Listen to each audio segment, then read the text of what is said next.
शादी, विवाह, दाम्पतिक जीवन, मैरिटल लाइफ, ससुराल का सुख, ये सब शब्द अपने आप में बहुत लुभावने हैं। पूरा जीवन लग जाता है इनको संवारने और सजाने में, परंतु अगर शादी खराब हो जाए, विवाह बर्बाद हो जाए, वैवाहिक जीवन ठीक ना हो और दुष्ट पार्टनर आपके अपने जीवन में आ जाए जिनसे बहुत झगड़े फसाद हों, या कदाचित आपके वैवाहिक जीवन में किसी तीसरे का प्रवेश हो जाए, अगर तुम्हारे पति को सौत ने छोड़ नहीं दिया तो उसका दम निकल जाएगा। बस ये चीज लगा देना, बस ये चीज टच कर देना उसकी बॉडी पर। उसके बाद अगर उसने छोड़ नहीं दिया, बॉडी में किसकी? तुम्हारे पति की, तुम्हारे पत्नी की।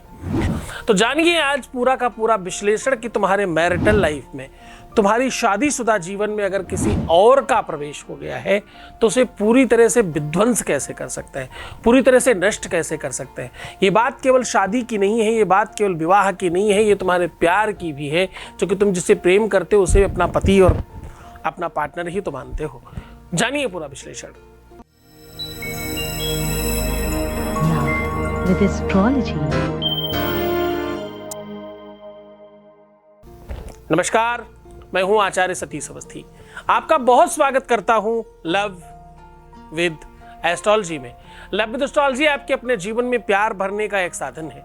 लव विद एस्ट्रोलॉजी आपके अपने जीवन में लव लाइफ, दाम्पतिक लाइफ, मैरिटल लाइफ, शादीशुदा जीवन, प्रेम लाइफ, रिलेशनशिप, तुम्हारे रिश्तों को, तुम्हारे घर को, परिवार को बचाने का एक साधन है। यहाँ 20-22 सालों में 25 लाख लोग लाभान्वित हो चुके हैं।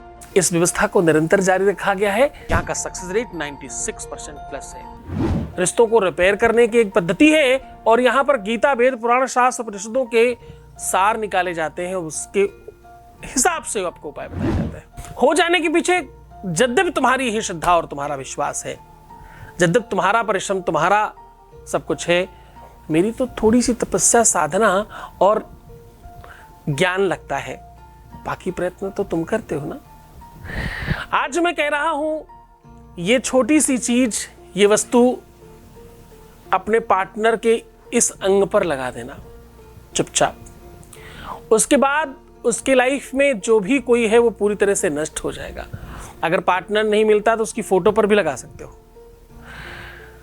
जैसे ही आप ऐसा करेंगे वो किसी और का होने ही नहीं पाएगा।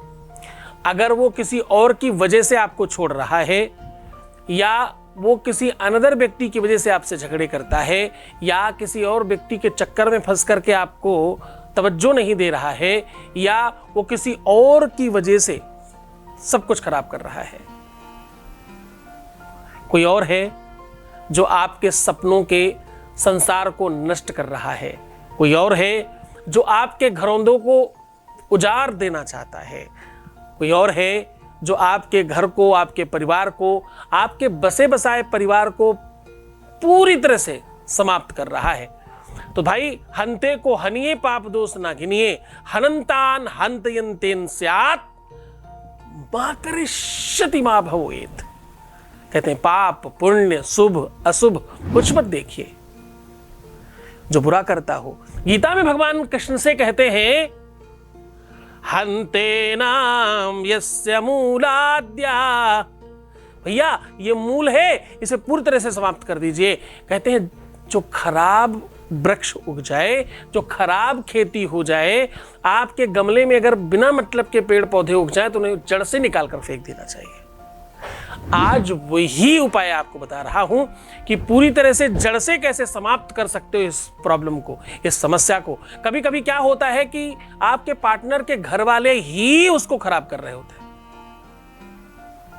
कभी कभी क्या होता है कि आपके घर के, परिवार के अपने लोग ही सब कुछ बर्बाद कर रहे होते हैं। और वैसे भी दुनिया का सबसे बड़ा सत्य है, धोखा देने के लिए, आपका सब कुछ खराब करने के लिए किसी और की जरूरत नहीं है। हमेशा आपका अपना आदमी, अपना व्यक्ति ही आपको खराब करता है, वही आपकी सब चीजें बर्बाद करता है। इस बात का हमेशा ध्यान रखिएगा। हमेशा बहुत नजदीक वाला व्यक्ति ही आप पर वार करेगा। तो आप हमेशा सतर्क रहिए, सुरक्षित रहने का प्रयत्न कीजिए। जो तुम्हारा सबसे ज्यादा शुभचिंतक है, तुम्हारी सबसे नजदीकी सहेली, तुम्हारा सबसे नजदीक वाला दोस्त, हो सकता है किसी दिन वही सब कुछ खराब कर दे। हमारे पास कितने ही ऐसे केसेज हैं कि हमारी सहेली ने ही हमारा प्यार छीन लिया, हमारे दोस्त ने ही हमारी गर्लफ्रेंड छीन ली, ऐसा कितना ही। तो साहब ये अव्यवस्था भी अपने आप में बहुत बड़ी है। जब हम प्यार की बात करते हैं, गर्लफ्रेंड बॉयफ्रेंड की बात करते हैं, तो तुम यही रुक मत जाया करो। ये मत समझना हम केवल युवाओं के लिए बात कर रहे हैं, हम केवल वो नई उम्र के बच्चों की बात कर रहे हैं। हम बात तुम्हारी, क्योंकि प्रेम का जो वास्तविक पटल है, सही प्लेटफॉर्म है, वो है शादी। हम शादीशुदा जीवन की बात भी कर रहे हैं। अगर तुम्हारी शादी को 20 साल भी हो गए हैं तो भी हम तुम्हारी ही बात कर रहे हैं। शरीर बूढ़ा होता है, इंसान कभी बूढ़ा नहीं होता। इसको नकारात्मक चिंतन में मत लेना, सकारात्मक चिंतन में लेना। अच्छी तरीके से सोचने की कोशिश करना।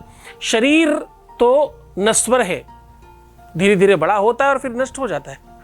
आत्मा अविनाशी है, उतनी ही रहती है हमेशा। न उसका आकार विकार स्वरूप चेंज होता है और न परिवर्तित होता है, वो वैसे की वैसे ही रहती है। चाहे कितनी बार भी आप जन्म ले लें। जीव का जिस प्रकार से स्वभाव है जन्म लेना मर जाना, वैसे ही स्वाभाविक तौर पर आपके अपने कार्मिक सिस्टम का, आपकी कुंडली में 7th हाउस में मंगल शनि विराजमान हो, या पूरी की पूरी कुंडली में कहीं भी शनि मंगल एक साथ बैठ जाए, राहु और बृहस्पति एक साथ बैठ जाए, बुध और बृहस्पति एक साथ बैठ जाए, तो कहते हैं भैया दाम्पतिक सुख नहीं मिलता और दाम्पतिक जीवन में बड़ी कठिनाइयां आती हैं। छोटी वाली उंगली के नीचे की ये रेखा जितनी ज्यादा ऊपर की ओर चढ़ती जाए, उतना ज्यादा मैरिटल लाइफ खराब होने की संभावना बनती है। जितनी ज्यादा ऊपर की ओर आती है, या तो विवाह नहीं होता, या तो एक से अधिक कई सारे विवाह करने पड़ते हैं। जिन लोगों को बालों की सबसे ज्यादा समस्या होती है, उन लोगों के साथ दाम्पतिक जीवन की सबसे ज्यादा दिक्कत आती है। ऐसी कितनी ही बीमारियां हैं, इससे कितने ही इंडिकेशंस हैं जिनको देख करके आप ये समझ सकते हो कि आपके साथ मैरिटल प्रॉब्लम आएगी ही आएगी। जिन लोगों की जितनी ज्यादा हेयर फॉल की प्रॉब्लम, उनके जीवन में उतना ही ज्यादा दाम्पतिक जीवन की दिक्कत, चाहे वो मेल हो चाहे फीमेल हो। ये पहला सूत्र है। दूसरा, जिन लोगों की एब्रोज जितनी ज्यादा कम, लोग उनको उतना ही ज्यादा अपयश देंगे, उतना ही नाम खराब करेंगे उनका। ये सत्य है। जिन लोगों की आवाज बहुत भारी और बहुत बुलंद होती है, ऐसे लोगों को लोग अनायास डरते हैं। जिनकी आवाज सामान्य मधुर और स्वीट होती है, उनको उनके ऊपर लोग चढ़कर बात करते हैं। यह स्वाभाविक प्रक्रिया बता रहा हूं। पर इसका एक दूसरा पहलू भी है। जिनकी आवाज जितनी ज्यादा बुलंद होती है, वो उतने ही कम सक्षम होते हैं, वो उतने ही कम सफल होते हैं। मैं बहुत गरू आवाज की बात कर रहा हूं। और जिनकी आवाज बहुत सामान्य और स्वीट और मधुर होती है, वो लोग जल्दी ग्रोथ कर जाते हैं। अगेन एक बात, ये सब तुम्हारे मैरिटल लाइफ के आसपास की बातें बता रहा हूं, तुम्हारे लक्षणों की बात कर रहा हूं। एक और बात, जिन लोगों का मन बहुत चंचल होता है, जो लोग श्रृंगार प्रिय बहुत होते हैं, जिनको सुंदरता बहुत पसंद होती है, जिनका दिल बार बार डगमगा जाता है, जिनके कदम बड़ी जल्दी फिसल जाते हैं, जो बहुत सारे दोस्त बनाना चाहते हैं, जिनको बहुत ज़्यादा दोस्तों के साथ बात करने की आदत होती है, जो बहुत जल्दी व्यवहार बनाने में माहिर होते हैं, ऐसे लोग प्यार देते भी बहुत ज़्यादा है और लेते भी बहुत ज़्यादा है। भूख भी ज़्यादा है। इसको आप उस तरह से समझ सकते हो कि जो भोजन करता अच्छा है, वो बनाता भी अच्छा होगा। जिन लोगों के बेडरूम में या तो अतिशय गर्मी लगती है या तो अतिशय ठंडी लगती है, ऐसे लोगों का दाम्पतिक जीवन बहुत खराब होता है। देखो ऊर्जा की बात कर रहा हूं अब मैं।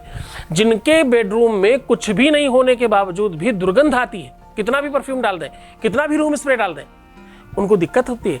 और जिनको जानना है कि हमारा मैरिटल लाइफ खराब है या नहीं, जिनको ये जानना है कि हमारी मैरिटल लाइफ में कोई दिक्कत है या नहीं है, तो एक टेस्टर बता रहा हूं। जैसे तुम्हारी हड्डी टूट जाए या कुछ भी हो जाए तो तुम एक्सरे करा के जान लेते हो, तुम्हारे पेट में या कहीं कोई दिक्कत हो तो अल्ट्रासाउंड और एमआरआई करा के समझ लेते हो। ऐसे ही एक टेस्टर बता रहा हूं आज, ये रख करके तुम ये जान सकते हो तुम्हारे घर में जो दिक्कतें हैं वो ठीक है या नहीं। जो भी तुम्हारी प्रॉब्लम है, अगर तुम्हारे पूरे के पूरे परिवार में दिक्कत है तो ये टेस्टर अपने ड्राइंग रूम में लगाना। अगर तुम्हारे मैरिटल लाइफ में दिक्कत है तो ये टेस्टर तुम अपने बेडरूम में लगाना। अगर तुम्हारे परिवार और बच्चों के साथ कोई तकलीफ है तो ये टेस्टर मंदिर में लगाना। अगर तुम्हारे लव लाइफ में, पर्सनल लाइफ में कोई दिक्कत है तो इस टेस्टर को अपने बेडरूम में या बालकनी या छत में लगाना। अब मैं टेस्टर बता रहा हूं क्या करना है। उपाय अलग है, टेस्टर अलग है। टेस्टर है कांच के बर्तन में, कांच के ग्लास में पानी रखिए और उसमें थोड़ा सा नमक डाल करके अपना अक्स देख लीजिए और कोई जो भी समस्या हो इसमें दिखनी चाहिए मुझे, ऐसा कह के किसी भी एक कोने में रख दीजिए। ज्यादातर ऐसा पश्चिम और उत्तर के कोने में रखने से अच्छा होता है। पश्चिम उत्तर का कोना इस काम के लिए सबसे श्रेष्ठ माना जाता है। रूम का पश्चिम कोना, पश्चिम और उत्तर का कोना देख करके रख दीजिए। सुबह उठकर देखिए अगर इस पानी में कोई परिवर्तन है, अगर इस पानी का रंग, कलर कुछ भी चेंज हो रहा है, ग्लास का आउटर कुछ गड़बड़ हुआ है, कुछ भी 19-20 हुआ है, तो आप समझिए कि आपके साथ दिक्कत है। अगर नहीं हुआ तो आप स्वतंत्र हो सकते हैं। तो कहने का सीधा संबंध है सूत्र ज्योतिष से है और ज्योतिष सूत्र से है। ये उपाय अपने आप में बहुत पावरफुल है, बहुत शक्तिशाली है और बहुत कारगर है। इसका तुम दुरुपयोग भी करो तो कोई बुराई नहीं है। ये उपाय फिर से आपको सौंप रहा हूं जिसमें कोई आपको आदेश लेने की जरूरत नहीं है, इसे पूरी तरह से स्वतंत्र रखा गया है। आपको इस उपाय का पूरा विस्तार बता रहा हूं, उसके पहले आपके 20 से एक अनुभव ले लेते हैं। Voice message please. प्रणाम गुरुजी, आपको सारी सिचुएशन बताई कि मैं कितनी डेडलाइन पे हूँ, लेकिन गुरुजी जैसे ही मेरी आपसे बात हुई, आपने मुझे जो भी उपाय, जो भी तरीके बताए मैंने वो अपनाए। बल्कि अभी मैंने पूरे भी नहीं अपनाए हैं, लेकिन मेरी जो ख़त्म हुई लव लाइफ थी वो दोबारा से कंटिन्यू हो गई है। मेरा दिल से आपको धन्यवाद है, कोटि कोटि धन्यवाद। बहुत बहुत धन्यवाद, बहुत साधुवाद, बहुत आशीर्वाद। परमात्मा शिव आपको प्रसन्न करे, आनंदित करे, सुव्यवस्थित करे और आपकी हर इच्छाओं की पूर्ति करे। आज मैं बता रहा हूं कि मैरिटल लाइफ, दाम्पत्य जीवन, प्यार और तुम्हारा रिलेशनशिप बहुत बेहतर हो सकता है ऐसा करने से। आपको इसके लिए सामग्री क्या चाहिए? इसके लिए सामग्री चाहिए सौंफ, थोड़ी सी मिश्री और 2 लौंग, बस। अब आपको करना यह है कि पहले अपने मुख में 3 बार इस उंगली और अंगूठे के मदद से सौंफ डालनी है। ध्यान समझिएगा, 3 बार, सिर्फ इससे जितना आ जाए। उसके बाद इसी से 5 बार पकड़ के आपको मिश्री के छोटे छोटे टुकड़े मुंह में डाल लेना है और इसे चबाना शुरू कर देना है। और चबाते चबाते आपको अपने अच्छे अनुभव मन में स्मरण करने हैं, अपने प्यार के, अपने रिलेशन के, पति के, पत्नी के, जो भी आपका संबंध है उसके साथ अच्छे अनुभव तो कुछ रहे होंगे, उसको आपको स्मरण करना शुरू कर देना है। तत्पश्चात जो आपके पास बची हुई 2 लौंग हैं, एक को राइट और एक को लेफ्ट में दबा करके कोशिश करिए कि आपका मुंह चलता रहे लेकिन वो दोनों बची रहें। और 7 बार जो मैं कह रहा हूं इसका उच्चारण कर लीजिए। 32 दांतों के बीच में सब कुछ चल रहा है लेकिन फिर भी लौंग सुरक्षित है, उस बात का आप ध्यान रखिएगा। थोड़ा अच्छी तरीके से पूरे प्रयत्न के साथ इस काम को करिएगा। अब आपको करना यह है कि एक सादा कागज बड़ा लेना है और उसमें पहले बड़ा सर्किल, फिर उसके बाद थोड़ा छोटा सर्किल, फिर तीसरा और छोटा सर्किल, यानी 3 सर्किल बना लीजिए। 3 सर्किल बनाने के बाद बीचों बीच में जिस पर आपको शक हो, डाउट हो, उसका नाम लिख दीजिए। अगर आप उसको नाम नहीं जानते तो अमुख लिख दीजिए, अमुख, ऐसे, ठीक है। अब आपको करना यह है, जो मैं कह रहा हूं इस शब्द को बोल करके वो सारा का सारा बचा हुआ स्लाइबा उसमें गिरा देना है। ध्यान से, बहुत ख्याल रहे कि आप इस कार्य को पूरी सुव्यवस्थित तरीके से करें। जो मैं शब्द कह रहा हूं उसको बहुत ध्यान से सुनिएगा। ओम तृण, ओम तृण। जिस प्रकार से तृण कहते हैं तिनके को, बस ओम तृण बोल दीजिएगा और ये बचा हुआ सामग्री आपके मुंह की उस कागज पर गिरा दीजिएगा। इसकी पुड़िया बना करके अपने पास रखिएगा। जब जब आपको अवसर लगे तो उनके पीठ में, उनके बैक साइड में, सर से लेके पैर तक कहीं भी लगा दीजिए, टच कर दीजिए केवल। ये जो बचा हुआ सामान है, कुछ भी, थोड़ा सा, हल्का से ही सही। इसका और एक तरीका है, वही सामान बचा हुआ आप कभी भी अपने मुंह में रख सकते हैं और उसका हल्का सा सलाइवा भी कहीं टच करा सकते हैं उनके। इस बार को, इस चीज को जितनी बार आप रिपीट करेंगे उतना ज्यादा पावर बढ़ेगा। यकीन मानिए, लोग किसी काम के नहीं रहेंगे जो लोग बीच में तुम्हारे आएंगे। करके देखिए, बहुत पावरफुल है। दिन, समय, काल, परिस्थिति, किसी चीज का कोई भेद नहीं है इसमें, कभी भी किया जा सकता है।